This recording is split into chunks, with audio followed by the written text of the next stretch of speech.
exercises you could ever do. It works out every single muscle in your body, every single cell in your body. It's just phenomenal. So check it out at extremehealthradio.com/Bellicon. All right, we are with Dr. Norm Shealy from normshealy.com. And I wanted to ask you a couple questions, kind of turning the page a little bit.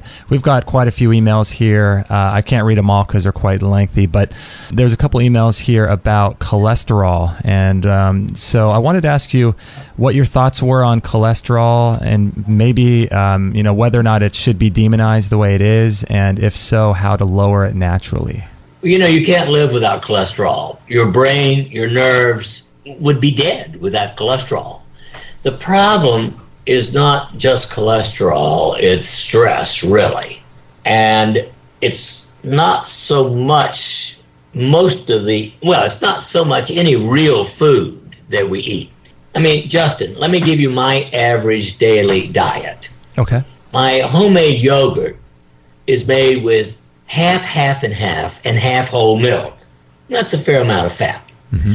I have 2 eggs every morning. I cook it in either olive oil or coconut oil. Then for lunch, most days I have a fruit slush with, let's say, banana and a handful of strawberries or blueberries. But I put in 2 scoops of whey protein isolate and then a little bit of half and half. And in the evening, of course, I have some kind of flesh food, fish. All of it is grass-fed if it's animal protein, and Alaska salmon or whatever, mm-hmm. and some kind of vegetables. I'm sure that my diet is fairly high in fat.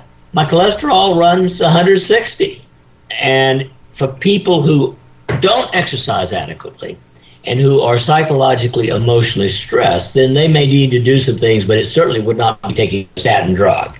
Mm-hmm. I consider statins poison. Statins to be poison. Yes. I used to say I wouldn't take one for $1 billion. Now I say $1 trillion. You probably started off saying I wouldn't take one for $1 million. Right.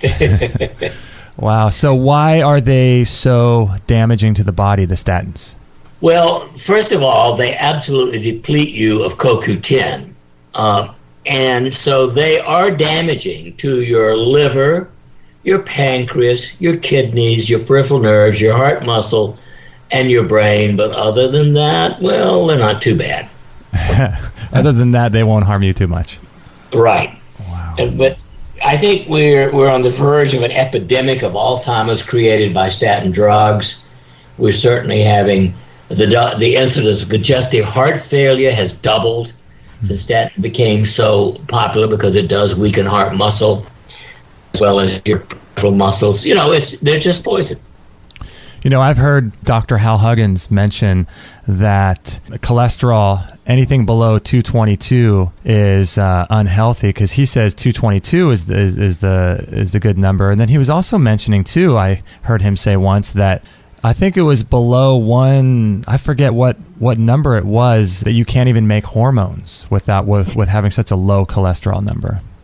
Well, yeah, I think below 150 is risky to your brain as well as your endocrine system. But most people do pretty well with anywhere from 160 to 200. Mm-hmm. And that's the level I prefer.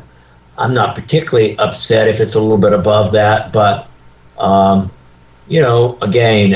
for an 80-year-old, I'm still, endocrinally active.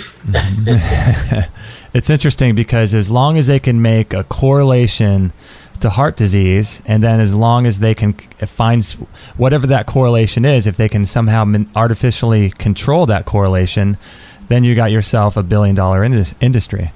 Exactly. Yeah, it's scary because these are people's lives that are being affected.